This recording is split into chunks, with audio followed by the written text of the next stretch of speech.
ಸಾಕ್ಷಿಗಳು. ನಾವು ಹೇಳಬೇಕಾಗಿಲ್ಲ. ಸುಖದ ನಿರೀಕ್ಷೆಯ ಸುಖದಷ್ಟು ಸುಖ ಪ್ರಾಪ್ತಿಯಾಗುವಾಗ ಸುಖ ಇರುವುದಿಲ್ಲ. ದುಃಖದ ನಿರೀಕ್ಷೆ ನಮಗೆ ಇರುವುದು ಕಡಿಮೆ, ಸುಖದ ನಿರೀಕ್ಷೆಯೇ ಇರುವುದು. ನಿರೀಕ್ಷೆ ಮಾಡಿದಷ್ಟು ಅದು ಕಡಿಮೆ ಆಗುತ್ತಾ ಹೋಗುತ್ತದೆ. ದುಃಖದ ನಿರೀಕ್ಷೆ ಇಲ್ಲ, ನಿರೀಕ್ಷೆ ಇಲ್ಲದಿದ್ರೂ ಅದು ಬರ್ತಾ ಇದೆ. ಈ ಸುಖ ದುಃಖ ಇದು ರಾಗ ಪ್ರಾಪ್ತವಾದ.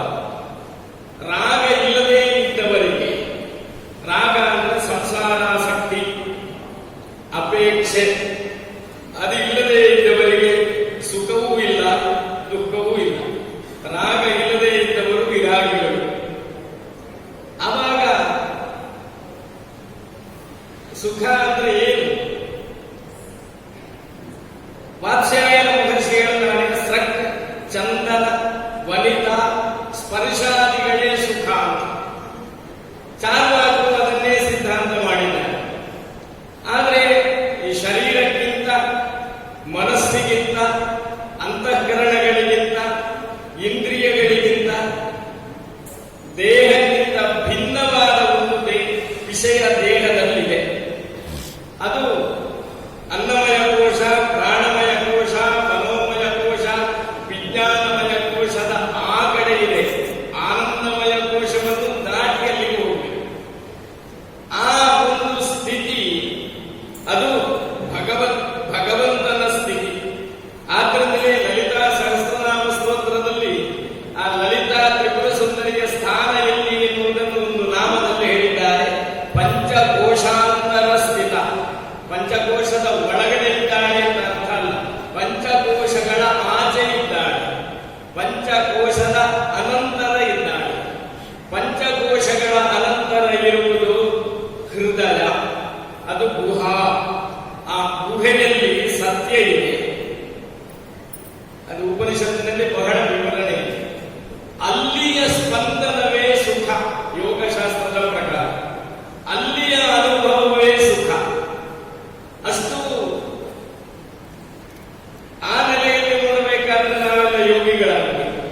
ಇದೊಂದು ಸಾಮಾನ್ಯ ಆಶ್ರಮ ಮತ್ತೆ ವರ್ಣದ ಒಳಗಡೆ ಇರುವವರಿಗೆ, ಅಂತಹ ಅದನ್ನು ಮೀರಿದವರಿಗೆ ಮಾತ್ರ ದೊರೆಯುವುದಂತ.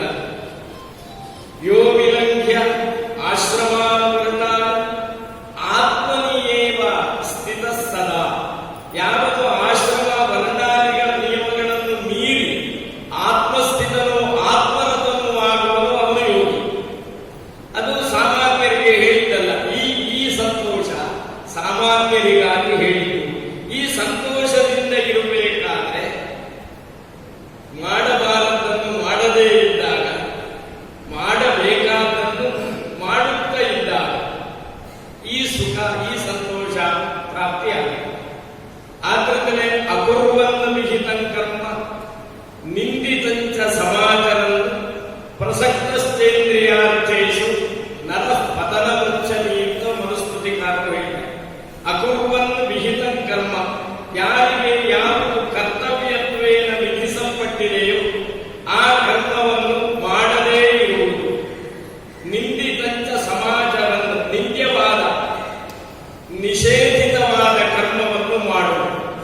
ಪ್ರಸಕ್ತಸ್ಥ ಇಂದ್ರಿಯಾರ್ಥೇಷು, ಇಂದ್ರಿಯಗಳಿಗೆ ಇರುವ ಅರ್ಥಗಳಲ್ಲಿ, ಇಂದ್ರಿಯಾರ್ಥಗಳನ್ನು ಸಂಪಾದಿಸುವಲ್ಲಿಯೇ ಪ್ರಸಕ್ತವಾಗಿರುವಿಕೆ, ಪ್ರಸಕ್ತರಾಗಿರುವಿಕೆ.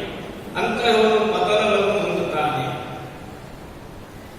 ಪ್ರಸಕ್ತ ಸ್ಥೇಂದ್ರಿಯಾರ್ಥೇಷು, ನಮಗೆ 5 ಜ್ಞಾನೇಂದ್ರಿಯಗಳು, 5 ಕರ್ಮೇಂದ್ರಿಯಗಳು, 4 ಅಂತಃಕರಣಗಳು, ಹೀಗೆ 14 ಇಂದ್ರಿಯಗಳಿವೆ. ಅದರಲ್ಲಿ ಬಾಹ್ಯ ಪ್ರಪಂಚದ ವಿಷಯವನ್ನು ಸ್ವೀಕರಿಸುವ 5 ಇಂದ್ರಿಯಗಳನ್ನು ಜ್ಞಾನೇಂದ್ರಿಯಗಳು ಎಂಬುದಾಗಿ ಕರೆದಿದ್ದಾರೆ. ಒಂದು ಕಣ್ಣು ಬಾಹ್ಯ ಪ್ರಪಂಚದ ರೂಪ ಜ್ಞಾನವನ್ನು ನಮಗೆ ಕೊಡುತ್ತದೆ, ಅದಕ್ಕೆ ವಿಷಯ ರೂಪ. ಕಿವಿ ಬಾಹ್ಯ ಪ್ರಪಂಚದ ಶಬ್ದ ಜ್ಞಾನವನ್ನು ನಮಗೆ ಕೊಡುತ್ತದೆ, ಅದಕ್ಕೆ ವಿಷಯ ಶಬ್ದ. ಯಾಕೆ ಬಾಹ್ಯ ಅಂತ ಹೇಳಬೇಕು ಅಂದ್ರೆ ನಮ್ಮ ದೇಹದ ಒಳಗಿನ ರೂಪವನ್ನು ನಮ್ಮ ಕಣ್ಣು ಕಾಣುವುದಿಲ್ಲ.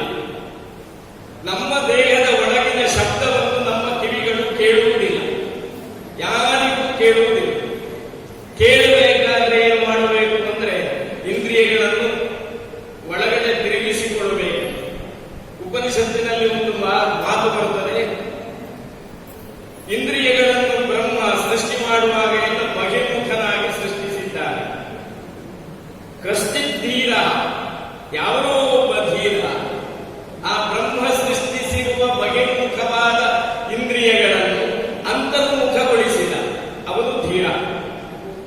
ಇಂದ್ರಿಯಗಳಿಂದ ತನ್ನನ್ನು ತಾನು ನೋಡಿಕೊಂಡ, ತನ್ನ ಒಳಗನ್ನು ತಾನು ನೋಡಿಕೊಂಡ. ಉಪನಿಷತ್ತಿನಲ್ಲಿ ಬರೆದ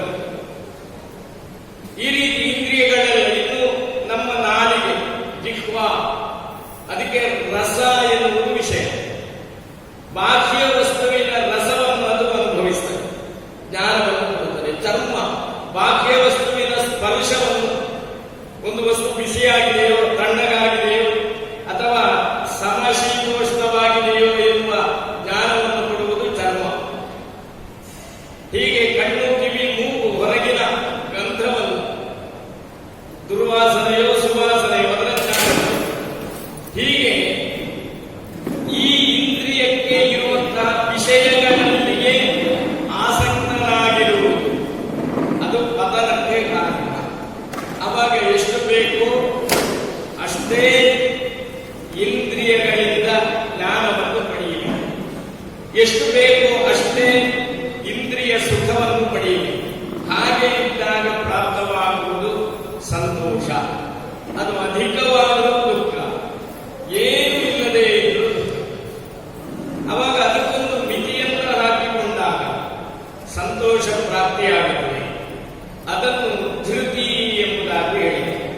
ಈ ಸಂತೋಷ ಪ್ರಾಪ್ತಿಯಾಗಬೇಕಾದರೆ ಯಾವ ರೀತಿಯಲ್ಲಿ ಜೀವನವನ್ನು ನಡೆಸಬೇಕು ಆ ರೀತಿಯಲ್ಲಿ ಜೀವನವನ್ನು ನಡೆಸುವುದು ಧರ್ಮದ ಒಂದು ಪ್ರಧಾನವಾದ ಲಕ್ಷ್ಯ. ಎಲ್ಲ ಧರ್ಮಶಾಸ್ತ್ರದ ಎಲ್ಲ ಸ್ಮೃತಿಗಳ ವಿಧಿ ನಿಷೇಧಗಳು ಇದೊಂದರಲ್ಲೇ ಸೇರಿಬಿಡುತ್ತವೆ. ಸಂತೋಷದಿಂದ ಇರುವುದು ಹೇಗೆ? ಪ್ರತಿಯೊಬ್ಬ ಮನುಷ್ಯನು ಅಲ್ಲ, ಪ್ರತಿಯೊಂದು ಜೀವಿಯೂ ಕೂಡ ನಾನು ಸಂತೋಷದಿಂದಲೇ ಇರಬೇಕು, ಯಾವತ್ತೂ ನನಗೆ ದುಃಖ ಅನುಭವಕ್ಕೆ ಬರಬಾರದು ಎನ್ನುವ ಸಂಕಲ್ಪದಲ್ಲೇ ಇರುತ್ತವೆ. ಪ್ರಾಣಿಗಳಿಗೂ ಹಾಗೆ ದುಃಖ ಬರಬೇಕು ಎನ್ನುವ ಸಂಕಲ್ಪವೇ ಇಲ್ಲ ಅವುಗಳಿಗೆ. ಆದರೆ ಸುಖವೇ ಬೇಕು ಎನ್ನುವ ಅಭಿಲಾಷೆ ಇರುತ್ತದೆ. ಅದರಲ್ಲಿ ಮನುಷ್ಯನಿಗಂತೂ ಅತ್ಯಂತ ಅಧಿಕವಾಗಿ ಇರ್ತದೆ. ಸುಖಮೇ ಭೂಯ, ನನಗೆ ಸುಖವೇ ಆಗಲಿ. ಆದರೆ ಸುಖ ಅಂದ್ರೆ ಏನು ಅಂತ ತಿಳಿದುಕೊಳ್ಳುವ ಪ್ರಯತ್ನವನ್ನು ಮಾತ್ರ ಮನುಷ್ಯ ಮಾಡುವುದೇ ಇಲ್ಲ.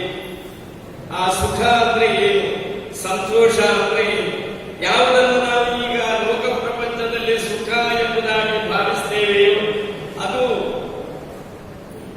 ಅನುಭವಿಸಿದ ಅನಂತರ ಕಾಲಾಂತರದಲ್ಲಿ ಅದು ದುಃಖ ಆಗುತ್ತದೆ. ಉದಾಹರಣೆಗೆ ಕೋಲ್ಡ್ ನೀರು ಕುಡಿಯುವುದು ಹಲವರಿಗೆ ಸುಖ. ಅದು ಕುಡಿತಾ ಇದ್ದಾಗ ಸುಖವನ್ನು ಅನುಭವಿಸ್ತಾರೆ. ಅದು ಕುಡಿಯುವ ಅಭ್ಯಾಸ ಇದ್ದವರಿಗೆ ದೇಹದಲ್ಲಿ ಉಷ್ಣ ಹೆಚ್ಚಾಗುತ್ತದೆ, ಮತ್ತೆ ಉಷ್ಣ ಸಂಬಂಧ ರೋಗಗಳು ಬರ್ತವೆ. ಅನುಭವಿಸಿದ್ದು ಸುಖ, ಅನುಭವಿಸುವ ಕಾಲದಲ್ಲಿ ಸುಖ, ಅನಂತರ ದುಃಖ. ಇನ್ನು ಬೆನ್ಸ್, ಫಾರ್ಚೂನ್ ಅಥವಾ ದೊಡ್ಡ ದೊಡ್ಡ ಕಾರುಗಳು 30 ಲಕ್ಷ 60 ಲಕ್ಷ ಕೋಟಿ 1.25 ಕೋಟಿಯವರೆಗೆ ಕಾರುಗಳಿವೆ. ಏರ್ ಕಂಡೀಷನ್ ಕಾರುಗಳು, ಕುಳಿತಲ್ಲಿಯೇ ಕುಳಿತ ಸೀಟು ತಿರುಗಿ 8 ದಿಕ್ಕುಗಳನ್ನು ನೋಡಬಹುದಾದ ಕಾರು. ಆ ಕಾರುಗಳಲ್ಲಿ ಹೋಗ್ತಾ ಅವನಿಗೆ 1.25 ಕೋಟಿ ಕೊಟ್ಟು ಕಾರು ತೆಗೆಯುವಾಗ ಸಂತೋಷ ಆಗಿದೆ. ಆದರೆ ಪೆಟ್ರೋಲಿಗೆ ದಿವಸದಿಂದ ದಿವಸಕ್ಕೆ ರೇಟ್ ಏರುವಾಗ ತಲೆಬಿಸಿ ಆಗ್ತದೆ. ಅನಂತರ ಹೋಗ್ತಾ ಇರುವಾಗ ರಸ್ತೆಯಲ್ಲಿ ಎಲ್ಲಾದ ಕಡೆ ರೋಡ್ ಬ್ಲಾಕ್ ಆಗಿ ಅವನು 1 ಗಂಟೆ ಕಾಯಬೇಕಾಗಿ ಬಂದಾಗ, ಈಗ ಬರ್ತದೆ ಸಾಧಾರಣ ಈ 1.25 ಕೋಟಿಯ ಕಾರು ತಲೆಬಿಸಿಯನ್ನು ಕೊಡ್ತಾರೆ, ದುಃಖವನ್ನು ಕೊಡ್ತಾರೆ. ಇದು ತೀರಾ ಲೌಕಿಕವಾದ ಉದಾಹರಣೆ. ಶಾಸ್ತ್ರೀಯವಾದ ಉದಾಹರಣೆಗಳು ಇವೆ. ಯಾವುದನ್ನು ಅನುಭವಿಸುವಾಗ ಸುಖ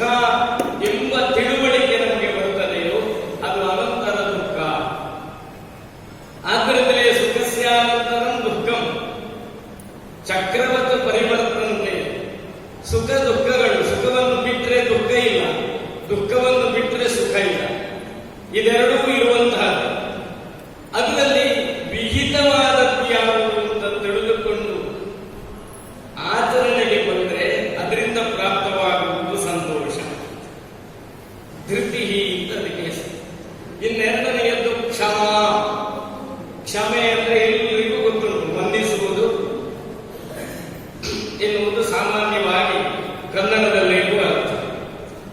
ಆದರೆ ಸ್ಮೃತಿಕಾರರು ಕ್ಷಮ ಎನ್ನುವ ಶಬ್ದಕ್ಕೆ ವಿಶೇಷವಾದ ಅರ್ಥವನ್ನು ಕೊಟ್ಟಿದ್ದಾರೆ.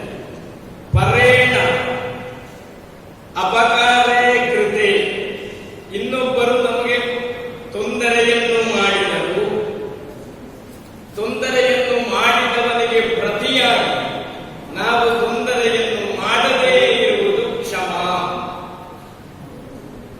ಲೋಕ ವ್ಯವಹಾರದಲ್ಲಿ ಬೇರೆ ಅರ್ಥ. ಕ್ಷಮ ಅಂದ್ರೆ ಒಬ್ಬನ ಅಪರಾಧವನ್ನು ಆಯ್ತು ಕ್ಷಮಿಸಿದ್ದೇನೆ, ಅದು ಒಂದು ಅರ್ಥವೇ. ಆದರೆ ವಿಶೇಷವಾದ ಅರ್ಥ ಏನಂದ್ರೆ, ಇನ್ನೊಬ್ಬರು ನಮಗೆ ತೊಂದರೆಯನ್ನು ಮಾಡಿದಾಗ ಪ್ರತಿಯಾಗಿ ನಾವು ಅವನಿಗೆ ತೊಂದರೆಯನ್ನು ಮಾಡದೇ ಇರುವುದು, ಅಂತಹ ಮನಸ್ಥಿತಿ ಅದು ಕ್ಷಮ. ಕ್ಷತ್ರಿಯರಿಗೆ ಕ್ಷಮ ಎನ್ನುವುದು ಗುಣ, ವೀರತನದ ಸಂಕೇತ ಎಂಬುದಾಗಿ ಹೇಳಿದ್ದಾರೆ. ಕ್ಷಮಾ ವೀರಸ್ಯ ಭೂಷಣ.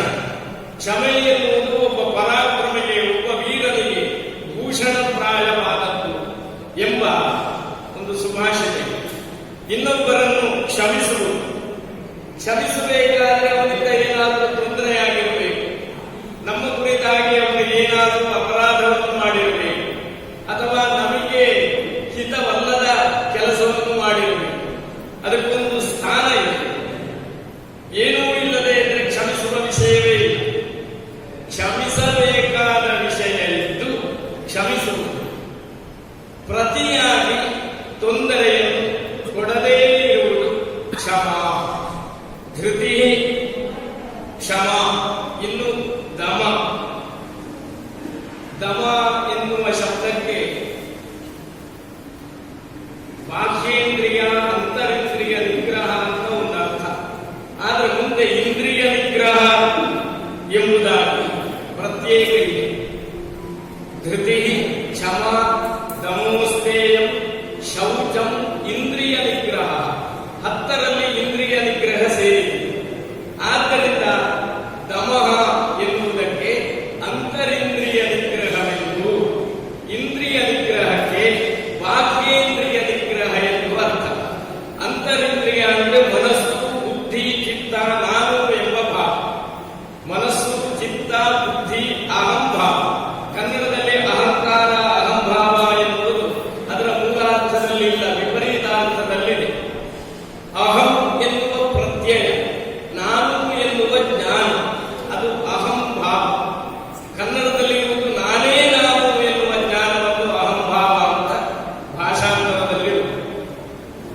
ಅಧ್ಯಾತ್ಮದಲ್ಲಿ ನಾನು ಎನ್ನುವ ಭಾವ ಬೇಕೇ ಬೇಕು. ಅದು ಅತಿಯಾದರೆ ಕನ್ನಡದ ಅಹಂಕಾರ, ಅದು ಮಿತಿಯಲ್ಲಿ ಇದ್ದಾಗ ಸಂಸ್ಕೃತದ ಅಹಂಕಾರ. ಅಹಂಕರೋಮಿ ಅದು ಬೇಕೇ ಬೇಕು. ಸಂಕಲ್ಪ ಮಾಡಬೇಕಾದ್ರೆ ಅಹಂಕರಿಷ್ಯೆ ಅದು ಬೇಕೇ ಬೇಕು. ಅಹಂ ಬಿಟ್ರೆ ಮತ್ತೆ ಕರಿಷ್ಯೆ ಎನ್ನುವ ಕ್ರಿಯಾಪದಕ್ಕೆ ಅನ್ವಯವೇ ಇಲ್ಲ ಅಂತ. ಅವಾಗ ನಾನು ಮಾಡುತ್ತೇನೆ, ನಾನು ಮಾಡುತ್ತೇನೆ, ನಾನು ಮಾಡುವವ, ಕರ್ತ ಭೋಕ್ತ, ಇದೆರಡೂ ನಾನು. ಭೋಕ್ತ ಎನ್ನುವ ಶಬ್ದವನ್ನು ಉಪನಿಷತ್ತು ಬಹಳ ಚೆನ್ನಾಗಿ ಹೇಳಿ ವಿವರಿಸಿದೆ. ಆತ್ಮಾನಂ ಅಥಿನಂ ವಿದ್ಧಿ ಶರೀರಂ ಪ್ರಥಮೇವತು ಬುದ್ಧಿಂತು ಸಾರಥಂ ವಿದ್ಧಿ ಮನಃ ಪ್ರಗ್ರಹಮೇವ ಚ ಇಂದ್ರಿಯಾಣಿ ಹಯಾನಾಗೋ ವಿಷಯಾಂಸ್ತೇಷು ಗೋಚರಾ ಆತ್ಮೇಂದ್ರಿಯ ಮನೋಯುಕ್ತಂ ಭೋಕ್ತೇತ್ಯಾವೃಂ ಮನೀಷಿಣಃ. ಆತ್ಮ ಇಂದ್ರಿಯ ಮನಸ್ಸುಗಳಿಂದ ಸಂಯುತವಾದಂತಹ, ಸಂಯೋಗವಾಗಿ ಮಾಡುವ ಕರ್ಮ, ಆ ಕರ್ಮವನ್ನು ಅನುಭವಿಸುವ ಭೋಕ್ತ. ಅವಾಗ ಅಲ್ಲಿ ನಾನು ಎನ್ನುವ ಭಾವವೇ. ಈ ನಾನು ಎನ್ನುವ ಭಾವವನ್ನು ಮತ್ತೆ ಸಂಕಲ್ಪ ವಿಕಲ್ಪಗಳನ್ನು ಮಾಡುವ ಮನಸ್ಸು, ಅದು ಅಂತಃಕರಣಗಳು, ಅಂತರಿಂದ್ರಿಯಗಳು. ಮನಸ್ಸು, ಚಿತ್ತ, ಬುದ್ಧಿ, ಅಹಂ. ಬುದ್ಧಿ ಅಂದ್ರೆ ಜ್ಞಾನವನ್ನು ಇಟ್ಟುಕೊಳ್ಳುವ ಒಂದು ಅಂತರಿಂದ್ರಿಯ. ಚಿತ್ತ ಅಂದ್ರೆ ಸಂವೇದನೆಗೆ ಸ್ಥಾನವಾಗಿರುವ ಒಂದು ಇಂದ್ರಿಯ. ನಾವು ಹೊರಗಿನ ವಿಷಯಗಳಿಗೆ ಸಂವೇದನೆಯನ್ನು ಪ್ರಕಟಗೊಳಿಸ್ತೇವೆ. ಸ್ಥಿತಿ ಸಂಜ್ಞಾನೆ, ಹೊರಗಿನ ವಿಷಯಗಳಿಗೆ ಸಂಜ್ಞಾನ ಅಥವಾ ಸಂವೇದನೆಯನ್ನು ಉಂಟು ಮಾಡುವ ಇಂದ್ರಿಯಕ್ಕೆ ಚಿತ್ತ ಎಂಬುದು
ಮಾಡುತ್ತಲೇ ಇರುವ ಇಂದ್ರಿಯ.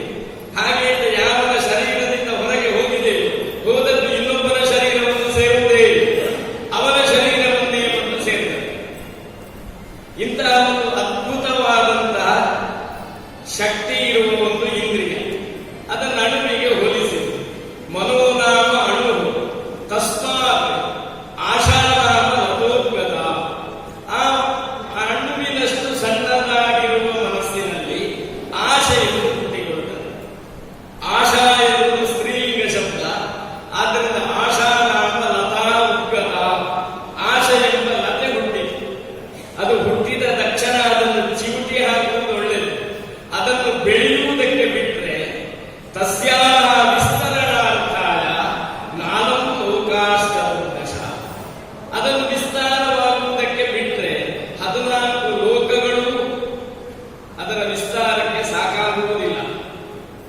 ಆ ರೀತಿಯಲ್ಲಿ ಇದೆ ಮನಸ್ಸಿನಲ್ಲಿ ಹುಟ್ಟುವ ಆಸೆಗಳು. ಅದನ್ನು ನಿಯಂತ್ರಿಸಬೇಕು. ಅದು ಒಂದು ನಿಯಂತ್ರಣ. ಇನ್ನು ಸಂವೇದನೆ ಯಾವುದಕ್ಕೆ ಕೊಡಬೇಕು? ಅಧರ್ಮಗಳಿಗೆ ಸಂವೇದನೆಯನ್ನು ಕೊಡಬಾರದು. ಧರ್ಮಕರ್ಮಗಳಿಗೆ ನಾವು ಸ್ಪಂದನವನ್ನು ಕೊಡಬೇಕು. ಅದು ಚಿತ್ತದ ನಿಯಂತ್ರಣ. ಬುದ್ಧಿ ಬೇಕಾದನ್ನು ಮಾತ್ರ ಸ್ವೀಕರಿಸಬೇಕು, ಬೇಡದೇ ಇದ್ದದ್ದನ್ನು ಸ್ವೀಕರಿಸಬಾರದು. ವಿಷಯ ಗೊತ್ತಾದರೂ ಅದನ್ನು ಇಟ್ಟುಕೊಳ್ಳಬಾರದು. ಬುದ್ಧಿ ಎನ್ನುವುದಕ್ಕೆ ಅನೇಕ ಅರ್ಥಗಳಲ್ಲಿ ಅನೇಕ ಶಬ್ದಗಳಿವೆ. ಬುದ್ಧಿರ್ಮನೀಷಾಧಿಷಣ ಧೀ ಪ್ರಜ್ಞಾಶೇಷೀಮತಿ ಪ್ರೇಕ್ಷೋಪಲಬ್ಧಿ ಸ್ಥಿತ್ ಸಂವಿತ್ ಪ್ರತಿಪಜ್ಞಪ್ತಿ ಚೇತನಾ ಧೀರ್ಧಾರಣಾವತಿ ಮೇಧಾ.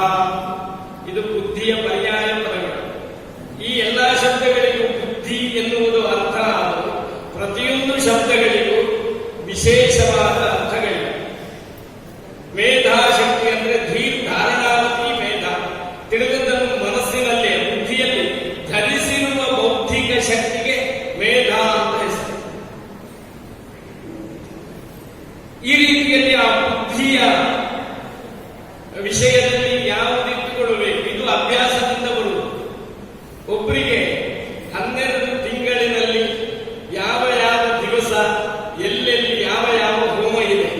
ಒಬ್ಬರು ಪುರೋಹಿತರಿಗೆ ಡೈರಿ ಇಲ್ಲದೆ ಅವರು 12 ತಿಂಗಳನ್ನು ಮೇಂಟೈನ್ ಮಾಡ್ತಾರೆ. ಇಂಥವರನ್ನು ನಾವು ನೋಡಿದ್ದೇವೆ. ಇನ್ನೊಬ್ಬರಿಗೆ ವಾಹನದ ಸಂಖ್ಯೆಗಳು, ಅವರ ಸಂಪರ್ಕಕ್ಕೆ ಬಂದ ಎಲ್ಲ ವಾಹನದ ಸಂಖ್ಯೆಗಳು ಅವರಿಗೆ ನೆನಪಿರುತ್ತದೆ. ಅದು ಅವರ ಶಕ್ತಿ, ಅದೆಲ್ಲವನ್ನು ಧರಿಸಿರ್ತಾರೆ. ಇನ್ನೊಂದು ಫೋನ್ ನಂಬರ್, ಎಷ್ಟು ನಂಬರ್ ಬೇಕಾದ್ರೆ ಅಂತವರ ನಂಬರ್ ಪಟ ಪಟ ಪಟ ಪಟ ಹೇಳ್ತಾರೆ. ಕೋರ್ಟಿನಲ್ಲಿ ವಕೀಲರು ಸೆಕ್ಷನ್ ಹೇಳ್ತಾರೆ. ಯಾವುದನ್ನು ಅವರು ಅಭ್ಯಾಸ ಬಲದಿಂದಿಟ್ಟುಕೊಳ್ಳುತ್ತಾರೆ ಅದು ಅವರ ಮನಸ್ಸಿಗೆ ಬುದ್ಧಿಯಲ್ಲಿ ಶಾಶ್ವತವಾಗಿ ಇರುತ್ತದೆ. ಆದ್ದರಿಂದ ಬುದ್ಧಿಯಲ್ಲಿರಬೇಕಾದದ್ದು ಅಭ್ಯಾಸ ಬಲದಿಂದ ಅಭ್ಯಾಸೇನ ಕೌಂತೆಯ ಸಮತ್ವಂ ಯೋಗ ಉಚ್ಯತೆ. ಅದು ಯೋಗದ ಕುರಿತಾಗಿ ಹೇಳಿದರು. ಎಲ್ಲದರ ವಿಷಯದಲ್ಲೂ ಅಭ್ಯಾಸವಿದೆ. ಆವಾಗ ಅಭ್ಯಾಸದಿಂದ ಯಾವುದು ಬೇಕು ಎನ್ನುವುದನ್ನು ಆಲೋಚಿಸಿ ಇಟ್ಟುಕೊಳ್ಳುವುದು, ಅದು ಬುದ್ಧಿಯ ನಿಯಂತ್ರಣ. ಆಮೇಲೆ ಅಹಂ, ಅದು ಅತಿಯಾಗಬಾರದು. ನಾನು ಮಾಡುತ್ತೇನೆ ಎನ್ನುವ ಭಾವದ ಜೊತೆಯಲ್ಲಿ ನಾಹಂಕರ್ತ ಹರಿಕರ್ತ, ನಾನು ಕೇವಲ ನಿಮಿತ್ತ ಮಾತ್ರ. ಇದನ್ನು ಮಾಡುವವನು, ಮಾಡಿಸುವವನು, ಫಲವನ್ನು ಉಣ್ಣುವವನು ಎಲ್ಲ ಭಗವಂತ ಎನ್ನುವ ಭಾವದಿಂದ ಕರ್ಮವನ್ನು ಮಾಡಬೇಕು. ಅಂತಹ ಅಂತರಿಂದ್ರಿಯ ನಿಗ್ರಹಕ್ಕೆ ದಮ ಎಂಬುದಾಗಿ ಹೆಸರು. ಈ ದಮ ಎನ್ನುವುದಕ್ಕೆ ವೇದಾಂತದಲ್ಲೂ ಸ್ಥಾನ ಇದೆ. ವೇದಾಂತದ ಅಧಿಕಾರಿಯನ್ನು ಹೇಳುವಾಗ ಅಧಿಕಾರಿಯು ವಿಧಿವದಧೀತ ವೇದ ವೇದಾಂಗತ್ವೇನ ಆಪಾತತಃ ಅಧಿಗತ ಅಖಿಲ ವೇದಾರ್ಥ ಅಸ್ಮಿನ್ ಜನ್ಮನಿ ಜನ್ಮಾಂತರೇವ ಕಾಮ್ಯ ನಿಷಿದ್ಧ ವರ್ಜನ ಪುರಸ್ಸರಂ ನಿತ್ಯ ನೈಮಿತ್ತಿಕ ಕಾಮ್ಯ ಪ್ರಾಯಶ್ಚಿತ್ತ ಉಪಾಸನಾನುಷ್ಠಾನೇನ ನಿರ್ಗತ ನಿಖಿಲ ಕರ್ಮಶತಯ ನಿತಾಂತಃ ನಿರ್ಮಲ ಸ್ವಾಂತಃ ಸಾಧನ ಚತುಷ್ಟಯ ಸಂಪನ್ನ ಪ್ರಮಾದ. ಸಾಧನ ಚತುಷ್ಟಯ ಅಂದ್ರೆ ನಿತ್ಯಾನಿತ್ಯ ವಸ್ತು ವಿವೇಕ, ಇಹಾಮುದ್ರಾಂತ ಫಲಭೋಗ ವಿರಾಗ, ಶಮಾಧಿ ಶಂಕ ಸಂಪತ್ತಿ, ಮುಮುಕ್ಷುತ್ವ. ಶಮಾಧಿ ಶಂಕ ಸಂಪತ್ತಿಯಲ್ಲಿ ಶಮ ತಿತಿಕ್ಷಾ, ಉಪರತಿ, ಶ್ರದ್ಧಾ, ಸಮಾಧಾನ. ಅವಾಗ ದಮ ಎನ್ನುವುದು ವೇದಾಂತದಲ್ಲಿಯೂ ಇದೆ, ಲೋಕ ವ್ಯವಹಾರದಲ್ಲೂ ಇದೆ. ಧೃತಿ, ಕ್ಷಮ, ದಮ, ಅಸ್ತೇಯ. ಸ್ಥೇಯ ಅಂದ್ರೆ ಕಳ್ಳತನ, ಅಸ್ತೇಯ ಅಂದ್ರೆ ಕಳ್ಳತನ ಮಾಡದೇ ಇರುವುದು, ಚೌರ್ಯವನ್ನು ಮಾಡದೇ ಇರುವುದು. ಚೌರ್ಯ ಎನ್ನುವುದು 3 ವಿಧ ಇದೆ. ಒಂದು ವಾಚಿಕ ಚೌರ್ಯ, ಇನ್ನೊಂದು ಮಾನಸಿಕ ಚೌರ್ಯ, ಇನ್ನೊಂದು ಶಾರೀರಿಕ ಚೌರ್ಯ. ಶರೀರದಿಂದ ಇನ್ನೊಬ್ಬರ ವಸ್ತುವನ್ನು ತೆಕ್ಕೊಂಡ್ರೆ ಅದು ಶಾರೀರಿಕ ಚೌರ್ಯ. ಇನ್ನೊಬ್ಬರ ಮಾತನ್ನು ನನ್ನ ಮಾತು ಅಂತ ನಾನು ಉದ್ಘೋಷಿಸಿಕೊಂಡ್ರೆ ಅದು ವಾಚಿಕ ಚೌರ್ಯ. ಕಳ್ಳತನ ಮಾಡಬೇಕು ಅಂತ ಮನಸ್ಸಿನಲ್ಲಿ ಆಲೋಚನೆ ಮಾಡಿ ಮಾಡದೇ ಇದ್ದು ಅದು ಚೌರ್ಯವೇ, ಅದು ಮಾನಸಿಕ. ಈ ರೀತಿಯಲ್ಲಿ ಎಲ್ಲಾ ವಿಷಯದಲ್ಲೂ ಇದು 3 ಇದೆ. ಅಸ್ತೇಯ ಎಂಬ ಶಬ್ದಕ್ಕೆ ಪರದ್ರವ್ಯವನ್ನು ಅಪೇಕ್ಷಿಸದೇ ಇರುವುದು. ಅಪೇಕ್ಷೆ ಇದ್ರೆ ತಾನೆ ತೆಗೆದುಕೊಳ್ಳುವುದು. ಮೊದಲ ಅಪೇಕ್ಷೆ, ಆಮೇಲೆ ಅದು ಬೇಕು ಎನ್ನುವ ಅಪೇಕ್ಷೆ, ಅವರ ವಸ್ತು ನನಗೆ ಬೇಕು. ಅಪೇಕ್ಷೆ ಬಂದ ತಕ್ಷಣ ಅಪೇಕ್ಷೆಯನ್ನು ಚಿಮುಟಿ ಹಾಕದೇ ಇದ್ದರೆ ಈ ಬೇಕು ಎನ್ನುವುದನ್ನು ಪಡೆಯುವುದಕ್ಕೆ ಪ್ರಯತ್ನ, ಆಮೇಲೆ ಪಡೆದುಕೊಳ್ಳುವುದು. ಆವಾಗ ಅಸ್ತೇಯ ಎನ್ನುವುದಕ್ಕೆ ಪರದ್ರವ್ಯ ನಿರಪೇಕ್ಷ. ಇನ್ನೊಬ್ಬರ ದ್ರವ್ಯದಲ್ಲಿ ಅಪೇಕ್ಷೆಯೇ ಪಡದೇ ಇರು. ಅಪೇಕ್ಷೆಯೇ ಇಲ್ಲದೆ ಇದ್ರೆ ಪ್ರಯತ್ನ ಇಲ್ಲ, ತತ್ಸಂಬಂಧವಾದ ಕರ್ಮ ಇಲ್ಲ, ತತ್ ವಸ್ತು ಪ್ರಾಪ್ತಿಯೂ ಇಲ್ಲ. ಆವಾಗ ಪರದ್ರವ್ಯ ನಿರಪೇಕ್ಷ ಎನ್ನುವುದು ಅಸ್ತೇಯ ಎನ್ನುವ ಶಬ್ದದ ಧೃತಿ, ಕ್ಷಮ, ದಮ, ಅಸ್ತೇಯ. ಇನ್ನು ಶೌಚ, ಇದು ಅತ್ಯಂತ ವಿಸ್ತಾರವಾದ ವಿಷಯ. ಶೌಚ ಒಂದೇ. ಶೌಚ ಎನ್ನುವುದು ಶುಚಿಯಾಗಿ ಇರುವುದು ಅಂತ ಅರ್ಥ. ಶುಚಿಗೆ ಸಂಬಂಧಿಸಿದ್ದೆಲ್ಲ ಶೌಚ, ಅಶುಚಿಗೆ ಸಂಬಂಧಿಸಿದ್ದೆಲ್ಲ ಅಶೌಚ ಅಥವಾ ಆಶೌಚ. ನಮ್ಮಲ್ಲಿ ಆಶೌಚ ಎನ್ನುವುದು ಜನನ ಮರಣ ಸಂಬಂಧವಾಗಿ ಒಂದು ಪರಿಭಾಷಾ ಶಬ್ದವಾಗಿ ಇದೆ. ಜನನಾಶೌಚ, ಮರಣಾಶೌಚ, ಅದೊಂದು ಪ್ರತ್ಯೇಕ ವಿಷಯ. ಶೌಚ ಅಂದ್ರೆ ಇಲ್ಲೇನರ್ಥ, ಮೃಜ್ಜಲಾಭ್ಯಾಂ ದೇಹ ಶುದ್ಧಿ. ಈಗ ಮಣ್ಣನ್ನು ಉಪಯೋಗಿಸುವುದಿಲ್ಲ. ಧರ್ಮಶಾಸ್ತ್ರಕಾರರು ಮಣ್ಣಿನಿಂದ ದೇಹ ಶುದ್ಧಿ ಮಾಡಬೇಕು ಅಂತ ಮಣ್ಣು ಮತ್ತು ನೀರಿನಿಂದ. ಈಗ ಅದನ್ನೇನು ಮಾಡಿದ್ದಾರೆ ಅಂದ್ರೆ ಮೃತ್ತಿಕಾ ಸ್ಥಾನ ಅಂತ ಇದೆ, ಪ್ರಯೋಗದಲ್ಲೆಲ್ಲ ಇದೆ. ಈಗ ಆರೋಗ್ಯ ಕೇಂದ್ರಗಳಿಗೆ ಹೋಗಿ ಅವರು ಹಾಕಿದ ನಮ್ಮ ಶರೀರಕ್ಕೆ ಲೇಪಿಸಿದ ಮಣ್ಣಿನ ಸ್ನಾನ ಮಾಡಬೇಕು. ನಮ್ಮ ದೇಹದ ಶುಚಿಯನ್ನು ಕಾಪಾಡಿಕೊಳ್ಳುವುದಕ್ಕೆ ಮಣ್ಣಿನ ಉಪಯೋಗ ಮತ್ತು ನೀರಿನ ಉಪಯೋಗ. ಮೃಜ್ಜಲಾಭ್ಯಾಂ, ಮೃತ ಅಂದ್ರೆ ಮಣ್ಣು, ಮಣ್ಣು ಮತ್ತು ನೀರಿನಿಂದ ಆಗುವ ದೇಹ ಶುದ್ಧಿಗೆ ಶೌಚ ಅಂತ ಹೆಸರು. ಅದು ಮಲಮೂತ್ರ ವಿಸರ್ಜನೆಯ ಅನಂತರ ಮತ್ತು ಸ್ನಾನ, ಈ ವಿಷಯಗಳಲ್ಲೆಲ್ಲ ಅದಕ್ಕೆ ಬೇಕಾದಷ್ಟು ವಿಧಿ ನಿಷೇಧಗಳನ್ನು ಹಾಕಿದ್ದಾರೆ. ಈಗ ಅಂತಹ ಪ್ರಕರಣಗಳೇ ನಮ್ಮ ಕಣ್ಣಿನ ಮುಂದೆ ಇಲ್ಲ. ಯಾಕೆ ಅಂದ್ರೆ ಮಲಮೂತ್ರ ವಿಸರ್ಜನೆಗೆ ಮನೆಯ ಹೊರಗಿನಿಂದ ಇಂತಹ ದಿಕ್ಕಿನಲ್ಲಿ ಇಂತಹ ಮುಖವಾಗಿ ಕೂತ್ಕೊಳ್ಬೇಕು, ಆಮೇಲೆ ಇಂತಹ ಮಣ್ಣಿನಿಂದ ಪ್ರದೇಶಗಳನ್ನು ಸ್ವಚ್ಛಗೊಳಿಸಬೇಕು ಎಲ್ಲ ಇದೆ. ಈಗ ಅದೆಲ್ಲ ಏನಾಗಿದೆ ಅಂದ್ರೆ ಅದಕ್ಕೆ ವ್ಯವಸ್ಥೆಯನ್ನು ನಮ್ಮ ಮನೆಯ ಒಳಗಡೆ ಆಗಿದೆ.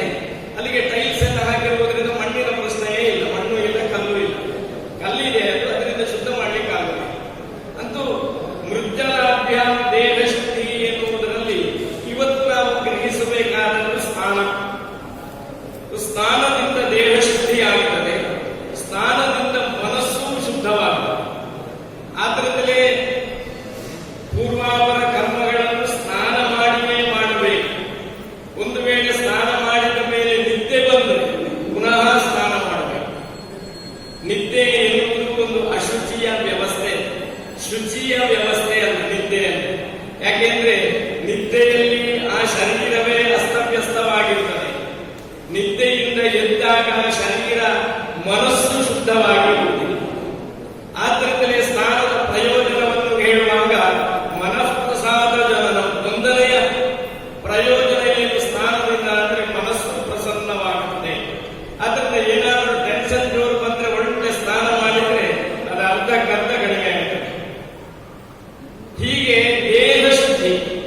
ಅಂತರಿಂದ್ರಿಯ ನಿಗ್ರಹ, ಅಂತಃಶುದ್ಧಿ ಪ್ರತ್ಯೇಕ ವಿಷಯ, ಬೇರೆ ಬೇರೆ ಸಂದರ್ಭಗಳಲ್ಲಿ ಈ 10ರಲ್ಲಿ ಸೇರಿದೆ. ಆದ್ದರಿಂದ ಪ್ರತ್ಯೇಕವಾಗಿರುವ ದೇಹ ಶುದ್ಧಿ, ದಿನಕ್ಕೆ ಎಷ್ಟು ಹೊತ್ತು ಸ್ನಾನ ಮಾಡಬೇಕು, ಯಾವ ನೀರಿನಿಂದ ಸ್ನಾನ, ಅದಕ್ಕೆಲ್ಲ ವಿಧಿ ನಿಯಮಗಳಿವೆ. ಕೆಲವರು ಋಷಿಗಳು ನಮಗೆ ಉಪಕಾರ ಮಾಡಿದ್ದಾರೆ, ಬಿಸಿ ನೀರಿನಿಂದಲೇ ಸ್ನಾನ ಮಾಡಬೇಕು ಅಂತ ಬರೆದಿಟ್ಟಿದ್ದಾರೆ. ಕೆಲವರು ಬಿಸಿನೀರಿಗೆ ನಿಷೇಧ ಹಾಕಿದ್ದಾರೆ, ತಣ್ಣೀರಿನ ಸ್ನಾನ, ಅದು ಹರಿಯುವ ನದಿಯ ಸ್ನಾನ, ಅದು ಉತ್ತಮ ಸ್ನಾನ. ಇನ್ನು ಹರಿಯದೇ ಇರುವ ಸರೋವರ, ಕೊಳ ಮೊದಲಾದವುಗಳ ಸ್ನಾನ ಮಧ್ಯಮ. ಆಮೇಲೆ ನಿನ್ನೆ ತಂದು ಹಂಡೆಯಲ್ಲಿ ತುಂಬಿಸಿ ಅದನ್ನು ಇವತ್ತು ಸ್ನಾನ ಮಾಡುವುದು ಅದು ಅಧಮ ಅಂತ ನಿರ್ಣಯ ಉಂಟು ಸ್ಮೃತಿ ಗ್ರಂಥಗಳಲ್ಲಿ. ಈಗ ನಾವು ಅದು ಅಧಮವನ್ನೇ ಮಾಡುವುದು. ಇವತ್ತಿನ ನೀರು ಎಲ್ಲಿ ಸಿಗ್ತದೆ? ಈಗ ಹರಿಯುವ ನದಿಯಲ್ಲಿಯೂ ನದಿಗೆ ಹೋಗುವಷ್ಟೆಲ್ಲ ನಮಗೆ ಉಳಿಸೋದೇ ಇಲ್ಲ. ಈಗ ನಿನ್ನೆ ಅಲ್ಲ, ಕಳೆದ ತಿಂಗಳಿನ ನೀರಾದರೂ ಅದೇ. ಕೆಲವರಿಗೆ ಸಂಪಲ್ಲಿ ಇರುತ್ತದೆ, ಕೆಲವರಿಗೆ ಮನೆಯ ಮೇಲ್ಗಡೆ ಇರುತ್ತದೆ. ಅದು ಮುಗಿದಾಗ ಅದಕ್ಕೆ ತುಂಬಿಸುವುದು. ಅವಾಗ 10 ದಿವಸದ ಹಿಂದಿನ ನೀರು ಆಗಿರುತ್ತದೆ. ನೀರಿಗೆ ದಿವಸಗಳ ಹಾಗೆ ಅಶುದ್ಧಿ ಇಲ್ಲ ಎನ್ನುವುದರಿಂದ ನಾವು ಉಪಯೋಗಿಸ್ತೇವೆ. ಹೀಗೆ ಮೃಜ್ಜಲಾಭ್ಯಾಂ ದೇಹ ಶುದ್ಧಿ, ಅದೇನೇ ಯಾವ ನೀರಾದರೂ ಸ್ನಾನ ಮಾಡಿದರೆ ದೇಹ ಶುದ್ಧವಾಗುತ್ತದೆ ಎನ್ನುವುದು ನಮಗೆ ಅನುಭವದ ಫಲ. ಮನಸ್ಸು ಶುದ್ಧವಾಗುತ್ತದೆ ಎನ್ನುವುದು ನಮಗೆ ಅನುಭವ ಇದೆ, ಎಲ್ರಿಗೂ ಅನುಭವ ಇದೆ. ಒಮ್ಮೆ ಫ್ರೆಶ್ ಒಳ್ಳೆ ಸ್ನಾನ ಮಾಡಿದೆ, ಈಗ ನಾನು ಫ್ರೆಶ್, ಎಲ್ಲಿ ಫ್ರೆಶ್? ದೇಹದಲ್ಲೆಲ್ಲ, ಮನಸ್ಸಿನಲ್ಲಿ ಹೊರಗೆ. ಈ ರೀತಿಯಲ್ಲಿ ಶೌಚ, ಆ ಶೌಚದಲ್ಲಿ ಭೋಜನದ ಅನಂತರ ಕೈ ಕಾಲು ತೊಳೆದುಕೊಳ್ಳುವುದು, ಭೋಜನಕ್ಕೆ ಮೊದಲೇ ಪಂಚ ಅಂಗಗಳನ್ನು, 2 ಕೈ 2 ಕಾಲು ಅಂಗಗಳನ್ನು ಒದ್ದೆ ಮಾಡಿ ತೊಳೆದು ಭೋಜನಕ್ಕೆ ಕೂತುಕೊಳ್ಳುವುದು. ಭೋಜನ ಆದ ನಂತರವೂ ಕೈ, ನಾವೀಗ ಊಟ ಮಾಡಿದ ಕೈಯನ್ನು ಮಾತ್ರ ತೊಳೆಯುತ್ತೇವೆ, 2 ಕೈಯನ್ನು ತೊಳೆಯಬೇಕು, 2 ಕಾಲನ್ನು ತೊಳೆಯಬೇಕು, ಊಟ ಆದ ಮೇಲೆ ಮುಖವನ್ನು ತೊಳೆಯಬೇಕು, ಆಮೇಲೆ ಕೂತುಕೊಂಡೊಂದು ಆಚರಣ ಪ್ರಾಣಾಯಾಮ ಮಾಡಬೇಕು ಅಂತ ವಿಧಿ ಇದೆ. ಈ ರೀತಿಯಲ್ಲಿ ದೇಹದ ಶುದ್ಧಿ ಪ್ರಧಾನವಾಗಿ, ಅದರಿಂದ ಪ್ರಾಪ್ತವಾಗುವ ಇನ್ನಿತರ ಪ್ರಯೋಜನಗಳೆಲ್ಲ ನಮಗೆ ಸಿಗುತ್ತದೆ. ಅದು ಶೌಚ. ಆಮೇಲೆ ಇಂದ್ರಿಯ ನಿಗ್ರಹ. ಇಂದ್ರಿಯ ನಿಗ್ರಹ ಅಂದ್ರೆ ಬಾಹ್ಯೇಂದ್ರಿಯ ನಿಗ್ರಹ. ಕಣ್ಣು, ಕಿವಿ, ಮೂಗು, ಜಿಹ್ವಾ, ಚರ್ಮ, ವಾಕ್, ಪಾಣಿ, ಪಾದ, ಬಾಯು, ಹಸ್ತ. ಇದು 10 ಇಂದ್ರಿಯಗಳು. ಅದರಲ್ಲಿ 5 ಕಣ್ಣು, ಕಿವಿ, ಮೂಗು, ನಾಲಿಗೆ, ಚರ್ಮ. ಇದು 5 ಜ್ಞಾನೇಂದ್ರಿಯಗಳು.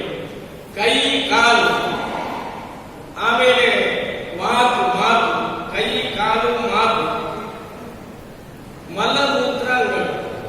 ಇದು 5 ಕರ್ಮೇಂದ್ರಿಯಗಳು. ನಾವು ಕರ್ಮ ಮಾಡುವುದು ಈ 5ರಲ್ಲಿ ಮಾತ್ರ. ಉಳಿದ 5ರಲ್ಲಿ ಜ್ಞಾನ ಸಂಗ್ರಹ, ಈ 5ರಲ್ಲಿ ಕರ್ಮ ಪ್ರವೃತ್ತಿ. ಆದ್ದರಿಂದ ಕಣ್ಣಿಲ್ಲದೆ ಇದ್ದವನು ನಡೆಯುತ್ತಾನೆ. ಯಾಕೆ ನಡೆಯುತ್ತಾನೆ ಅಂದ್ರೆ ಅವನ ನಡಿಗೆಯಲ್ಲಿ ಪ್ರವೃತ್ತವಾಗಿರುವುದು ಕಣ್ಣಲ್ಲ, ಕಾಲು. ಕಣ್ಣು ಇಲ್ಲದೆ ಇದ್ದವನು ಕೈ ಕೆಲಸ ಮಾಡ್ತಾನೆ. ಯಾಕೆ ಅಂದ್ರೆ ಪಾಣಿಗಳಲ್ಲಿ ಪ್ರವೃತ್ತಿ ಇದೆ, ಅದರಲ್ಲೆಲ್ಲ ಅಧ್ಯಾತ್ಮದ ವಿಷಯ ಇದೆ. ಹಸ್ತವು ಅಧ್ಯಾತ್ಮ ವಿದ್ಯಾನು ಅಧ್ಯಾತ್ಮ ವಿದುಷೋ ಜನ ಅಧಿಭೂತಂಚ ಕರ್ಮಾಣಿ ಶಕ್ರಸ್ತತ್ರಾದಿ ದೈವತಂ. ಸುರೇಶ್ವರಾಚಾರ್ಯರು ಇದನ್ನೆಲ್ಲ ಬರೆದಿಟ್ಟಿದ್ದಾರೆ. ಯಾವ ಯಾವ ಇಂದ್ರಿಯಗಳಿಗೆ ಯಾವುದು ಅಧಿದೇವತೆ, ಯಾವುದು ಅಧಿಭೂತ, ಯಾವುದು ಅಧಿಕರ್ಮ ಅಂತ ನಿರೂಪಣೆ ಮಾಡಿದ್ದಾರೆ. ಆ ರೀತಿಯಲ್ಲಿ ಎಲ್ಲ ಇಂದ್ರಿಯಗಳಿಗೂ ಅಧಿಭೂತ ವ್ಯವಸ್ಥೆ, ಅಧಿದೈವ ವ್ಯವಸ್ಥೆ, ಅಧಿಕರ್ಮ ವ್ಯವಸ್ಥೆ. ಹೀಗೆ ಇಂದ್ರಿಯ ನಿಗ್ರಹ ಅಂದ್ರೆ ಕಣ್ಣುಗಳಿಂದ ನೋಡಬಾರದನ್ನು ನೋಡದೆ, ನೋಡಬೇಕಾದನ್ನು ಮಾತ್ರ ನೋಡುವುದು. ಕಿವಿಗಳಿಂದ ಕೇಳಬಾರದನ್ನು ಕೇಳದೆ, ಕೇಳಲೇಬೇಕಾದನ್ನು ಕೇಳುತ್ತಾ ಇರುವುದು. ನಾಲಿಗೆಯಿಂದ ರುಚಿ ನೋಡಬಾರದನ್ನು ರುಚಿ ನೋಡದೆ, ರುಚಿ ನೋಡಬಹುದಾದದ್ದನ್ನು ಹಿತವಾಗಿಯೂ ಮಿತವಾಗಿಯೂ ರುಚಿ ನೋಡುತ್ತಾ ಇರುವುದು. ಹಾಗೆ ಚರ್ಮದಿಂದ ಯಾವುದನ್ನು ಮುಟ್ಟಬಾರದು ಅದನ್ನು ಮುಟ್ಟದೇ ಇರುವುದು, ಯಾವುದನ್ನು ಎಷ್ಟು ಮುಟ್ಟಬೇಕು ಅಷ್ಟೇ ಮುಟ್ಟುವುದು. ಮೂಗಿನಿಂದ ಯಾವುದನ್ನು ಆಘ್ರಾಣಿಸಬೇಕು ಅದನ್ನು ಮಾತ್ರ ಬೇಕಾದಷ್ಟೇ ಆಘ್ರಾಣಿಸುವುದು. ಹೆಚ್ಚಾಘ್ರಾಣಿಸಿದ್ರೆ ಕೆಲವು ತೊಂದರೆಗಳಾಗುತ್ತವೆ. ಉದಾಹರಣೆಗೆ ಅಮೃತಾಂಜನ ಅಥವಾ ವಿಕ್ಸಿನ್, ಅದನ್ನು ನಾವು ಮೂಗಿಗೆ ಹಚ್ಚಿಕೊಳ್ಳುತ್ತೇವೆ. ಸ್ವಲ್ಪ ಹೆಚ್ಚು ಹಚ್ಚಿ ಎಳೆದ್ರೆ ಏನಾಗುತ್ತದೆ? ತಲೆ ಸರಿ ಇರುವುದೇ ಇಲ್ಲ, ವಿಪರೀತ ತಲೆಯಲ್ಲಿ ಸಂಕಟ ಶುರುವಾಗುತ್ತದೆ. ಇದು ಒಂದು ಉದಾಹರಣೆ. ಹಾಗೆ ಪರಿಮಳವು ಎಷ್ಟು ಬೇಕು ಅಷ್ಟೇ ಅತಿಯಾದರೆ ಅದು ವಾಸನೆ ಆಗ್ತದೆ. ಈ ಇಂದ್ರಿಯಗಳ ನಿಗ್ರಹ ಇದೆಷ್ಟು ಬೇಕು ಅಷ್ಟೇ